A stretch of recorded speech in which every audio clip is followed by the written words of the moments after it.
Welcome back to Philosophy and Ethics in Games, the series where I break down the stories in some of our favorite games and ask the tough questions to figure out what is right and what is wrong. I'm Josh Bearheart Hawk, and today we're beginning our journey through the world of The Last of Us Part 1. In case you missed any of the previous episodes in the Philosophy and Ethics series, I've linked a playlist in the description below. As I continue to break down this and other games, I'll add new videos to the playlist so you can find them all in one place. The Last of Us Part 1 was originally released in 2013 by Sony Computer Entertainment after being developed by Naughty Dog. It was originally a PlayStation exclusive and received glowing reviews, and has since been released on several other platforms and was remastered for the PlayStation 5 and PC in 2022. Over the next few weeks, we'll be breaking down the story and characters from the game. But before we start, I want to lay out a few things about the Philosophy and Ethics in Games series for those who may be finding the series for the first time. In the Philosophy and Ethics in Games series, we take a critical look at the stories in games and try to think about them in terms of the real world and use them as thought experiments to learn about ourselves and the world we live in. Based on some of the feedback I've gotten from prior breakdowns of games like The Walking Dead, The Wolf Among Us, Fallout 4, Grand Theft Auto 5, and others, I feel it's important to point out that while I may occasionally share my opinion on various aspects of the game and the writing, the primary focus of Philosophy and Ethics in Games is to try and view our favorite games through a new lens that hasn't been used before on other breakdowns and review channels here on YouTube. Think of this as a lecture series you might find on a really fun university campus. In this particular breakdown, I will only be looking at The Last of Us Part 1 and its DLC, Left Behind. There may be things that I leave out or ignore that were addressed in the sequel, The Last of Us Part 2. And that is intentional, because while there are ethical and moral systems that look at the consequences of choices made to determine right and wrong, most of what we will be looking at in Part 1 is self-contained. If you would like to see a breakdown of Part 2, let me know in the comments. If there's enough interest, I'll prioritize breaking down that game as well in the near future. So with that out of the way, let's get started with The Last of Us Part 1.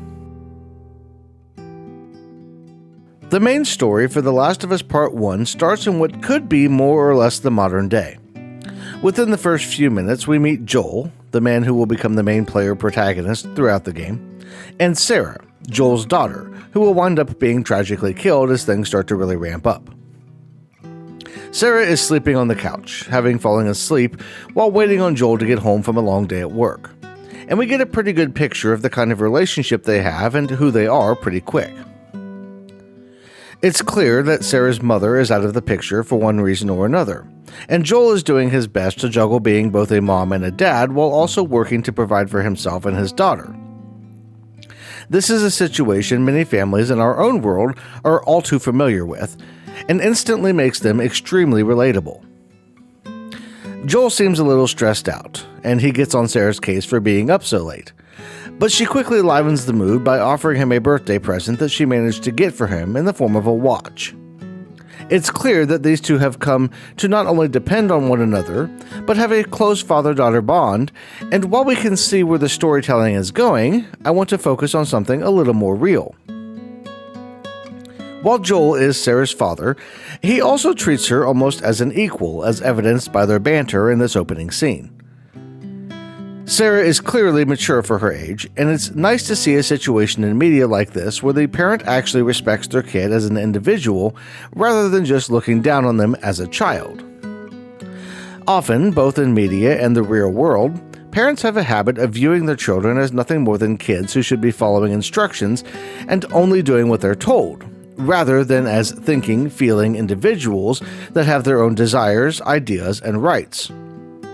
This is an old-school mentality that goes back decades at least, and winds up causing more harm than anything else. The goal as a parent should be to raise kids that actually think critically about the world around them and strive to make the best decisions possible in every situation. The kind of parenting that relies on punishments and the do-as-I-say mentality leads to robots that follow orders blindly without thinking, or leads to teens and young adults that rebel against what they see as an oppressive system. There are even entire industries built around dealing with rebellious teens and teaching parents how to properly discipline their children to stop them from lashing out against the parents' authority. In reality, when parents treat their children with respect and dignity and trust them to make good decisions because they've been shown how to do that and had it modeled through the parents' behavior, things tend to work out better overall for both the parents and the kids. There are fewer arguments, and the kids grow into adults who know how to manage their emotions and make better decisions in tough situations. And this isn't just something that I made up, as there have been numerous studies done on parenting styles and what works the best overall when it comes to raising kids. In general, an authoritative style of parenting, where the parents treat the child with respect and care while setting clear boundaries and communicating properly with them, results in a more well-adjusted, higher-achieving child who becomes a well-rounded adult. Obviously, the results can vary, and there is still the debate about nature versus nurture to be had. But just generally speaking, it's better to treat kids like human beings than to treat them as soulless husks that should just do whatever they're told all the time. Getting back into the story, Sarah and Joel soon find themselves dealing with the unthinkable as the world outside their little home starts falling apart. There has been some kind of outbreak linked to tainted crops, with a few people seemingly going crazy, and it's apparently gotten much worse in the days leading up to the start of the game. Sarah is woken up by a call from her uncle in the middle of the night, and after wandering the house for a bit looking for Joel, she finds him coming in the back door in a panicked state. He's being pursued by their neighbor, who seems to have gone crazy himself, and as much as he tries to avoid shooting the man, in the end he has no choice. It's also worth mentioning that the TV in Joel's room was tuned to the news, with some kind of massive fire being the focus of the coverage, and putting two and two together, we can kind of figure out that society is collapsing around us.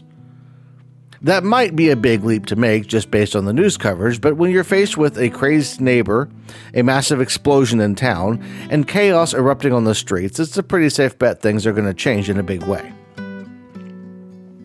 But before we move on and follow Joel and Sarah out onto the streets, I just have to be a little bit nitpicky because Sarah can find and look at Joel's cell phone on the counter in the kitchen, and there were a couple of minor details that stood out to me and just hit the part of my brain that can't let go of things. For one thing, all of this is happening at 1:47 in the morning, and Joel's brother Tommy is messaging him like it's the middle of the day. I don't know about you, but I put my cell phone on bedtime mode overnight, and there isn't anything that's getting through that.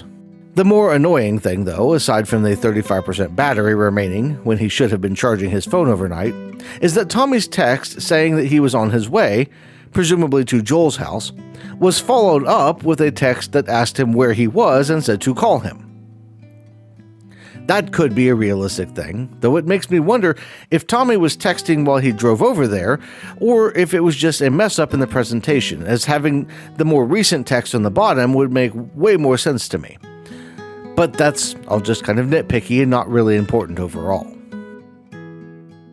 Getting back to the more important things, Joel and Sarah leave the house and join Tommy, who's just arrived in his SUV, as they attempt to escape the area. In reality, this is an incredibly dumb decision because they have no idea what's going on, and leaving the relative safety of the house is just asking for trouble. As a general rule, unless there is a standing evacuation order like something preceding or following a natural disaster, and so long as there isn't any kind of immediate threat like a house fire, it's better to shelter in place until you have more information about the situation the rest of the world is in. Flooding onto the streets just adds to the chaos and panic and makes it harder for authorities to get a handle on whatever is going on. In this situation, Joel, Sarah, and Tommy should have just hunkered down and stayed where they were, at least until daybreak, and assessed things from there. It's also good to be as prepared as you can be for these kinds of situations, having backstocks of things like food, water, toilet paper, and an emergency radio. If possible, you want to have a few days worth of supplies in case you can't get out of wherever you're located. This doesn't mean that you need to have a bunker and years of food, but it does mean trying to keep at least a little extra food and water on hand whenever you can. I'll highlight this with a personal example from the pandemic, as something I always kept stocked up on was toilet paper. It's something I usually try to have on hand, with a couple months worth just chilling in the laundry room at all times. In early 2020, when that particular item was out of stock at every store in the world because people were flocking out and buying it in droves, I had enough on hand to last through the panic and never really had to worry. That's kind of a silly example, but you get the point. Try to stay as stocked as you can when you can, because you never know what kind of crazy stuff might happen in the world, and it's better to be a little prepared than to have nothing at all. Joel, Sarah, and Tommy find out pretty quickly just how bad of an idea leaving was as they wind up in an accident, putting them on foot among the other panicked people in town as things start to spiral out of control. Tommy winds up holding off some of the zombified crazy people as Joel and Sarah make a run for the freeway. And there is one more moment that we have to talk about as Joel and Sarah come face to face with a soldier who should be their saving grace, but winds up being an addition to their nightmare. This soldier will wind up opening fire on them, killing Sarah and wounding Joel before Tommy takes him out. But that is absolutely the wrong move on his part. Now, at first glance, it could be justified given the circumstances based on the ethical principle of utilitarianism, which will actually be a major point of discussion throughout the game.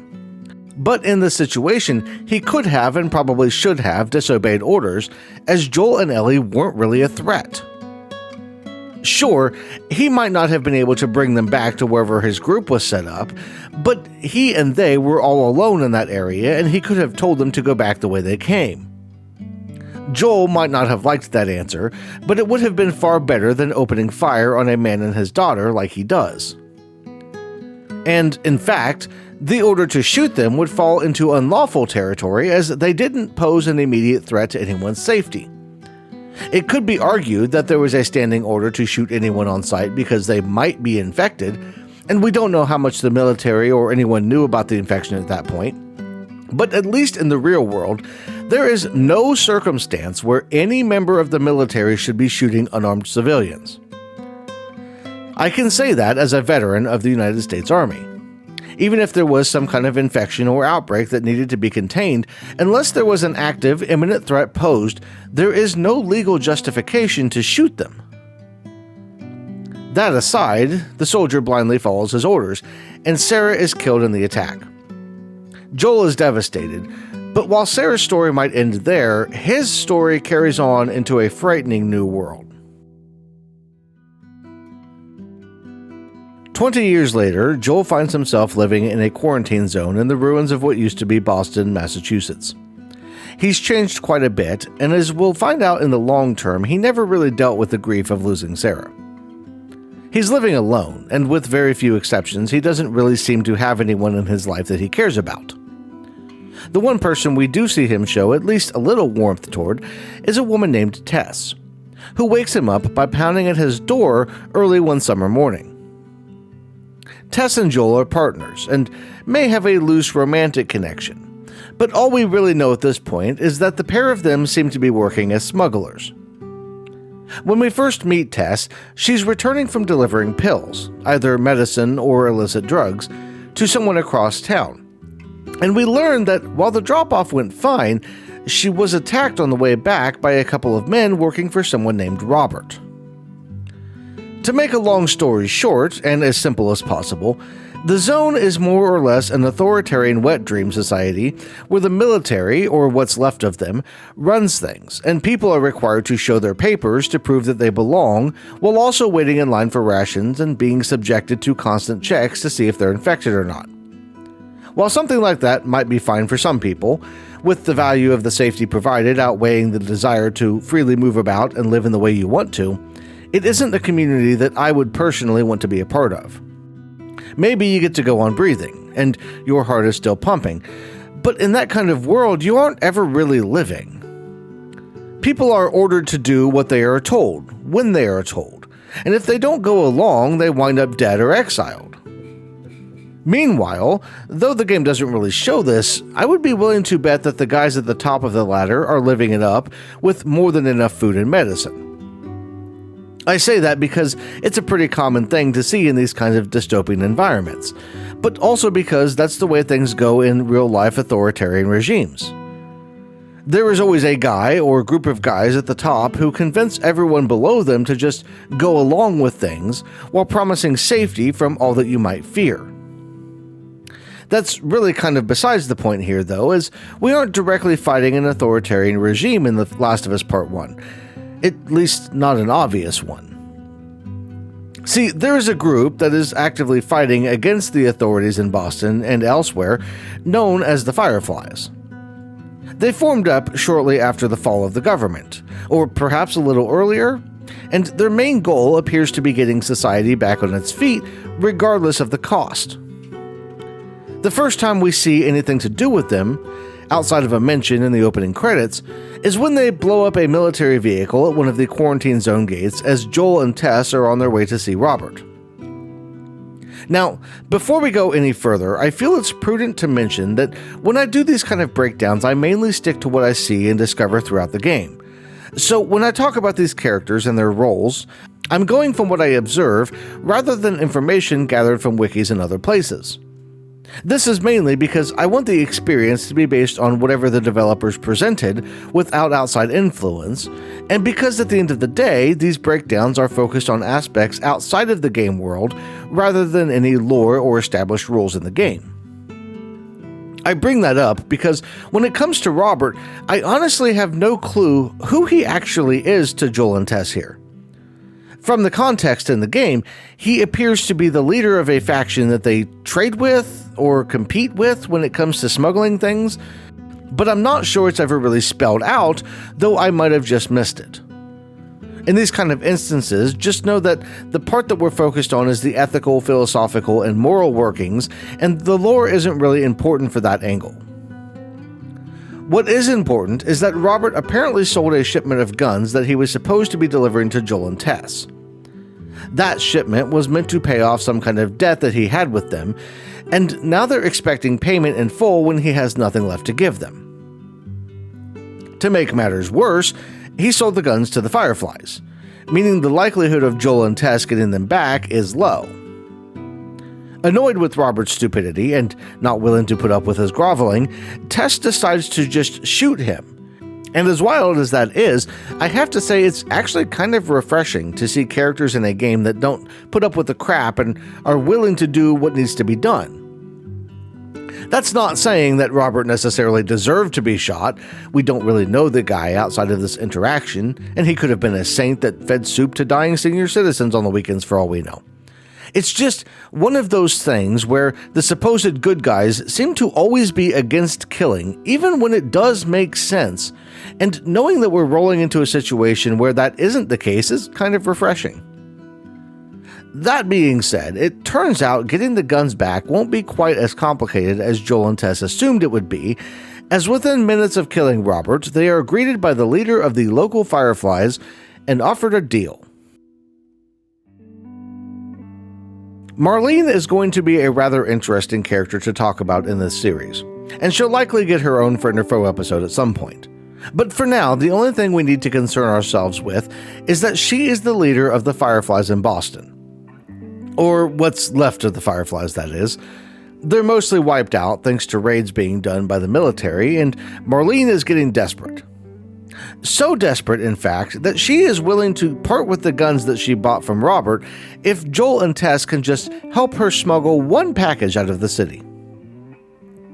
That package isn't exactly what you might have been expecting, however, as it turns out to be a 14-year-old girl named Ellie. She can't share why Ellie needs to be smuggled, only that the girl needs to be delivered to a group of Fireflies outside the safe zone at the old Capitol building. But this is a good time to talk about human smuggling. Not a line I ever expected to utter, but here we are.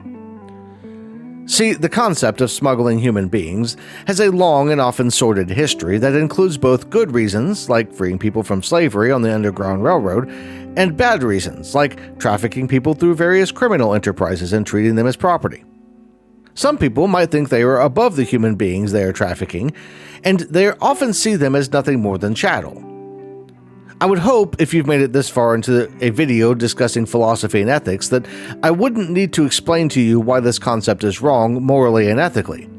But if you feel the need to defend it in the comments, just do us all a favor and don't. There are some points I bring up in these videos that are up for debate, and there are some things where I draw the line because there is no discussion or middle ground to be had. Even in these instances, though, I bring up the topics because we should really be looking at what is actually happening in the games and how those things fall in with real-world topics and themes. We can even learn a surprising amount about history and the world we live in by asking questions like, how does smuggling Ellie tie into events in the world historically? We'll find out shortly that she was bitten by one of the zombie things that inhabit the world, and that she didn't turn like everyone else, convincing Marlene that Ellie is immune and meaning that she could possibly be the answer to the cure the Fireflies have been desperately seeking. The idea here is that if anyone else found out about her, she would be at risk of being targeted and killed because there are a lot of people who don't want a cure and would do anything to prevent any possibility of that happening. Toss aside for a moment the absurdity of her being the only one to ever not have the infection take hold, as there are likely others out there who would killed before they found out they wouldn't show symptoms, or who flew under the radar and were never discovered. And the closest analog we can find, historically, to something like her situation would be people escaping slavery through the Underground Railroad. This secret organization operated between the southern United States and Canada from around the 1780s until the conclusion of the war between the states in the 1860s. Escaped slaves were high-value targets in many places because the plantation owners would offer large rewards for the return of what they saw as their property. One of the most well-known and most impactful members of the Underground Railroad was Harriet Tubman, who spent years escorting over 300 people along the route north to freedom. She herself was a former slave, who gained her freedom after escaping a plantation in 1849. And she would make multiple trips back south after the Fugitive Slave Act was passed in 1850 to help free and escort others north. Other key figures include people like Stephen Myers, who led the Underground Railroad from the 1830s to 1850s, William Henry Johnson, who worked tirelessly as an advocate for slaves and former slaves while also fighting in the Union Army in the Battle of Bull Run and others, and Lydia and Abigail Mott, a pair of Quaker sisters who worked as operators on the Underground Railroad in the Albany, New York area. This list isn't exhaustive, and you should definitely take the time to dig into the history of the Underground Railroad when this video ends because it is truly fascinating and remarkable to consider how much the people behind it did and how much was on the line for them if they were caught. In a similar way, Joel and Tess are putting a lot on the line when it comes to smuggling Ellie, as everything about what they are doing is illegal, and their success could potentially mean saving lives. It's also notable that they aren't doing it out of the goodness of their hearts, but that topic of conversation will be brought up later again in the series.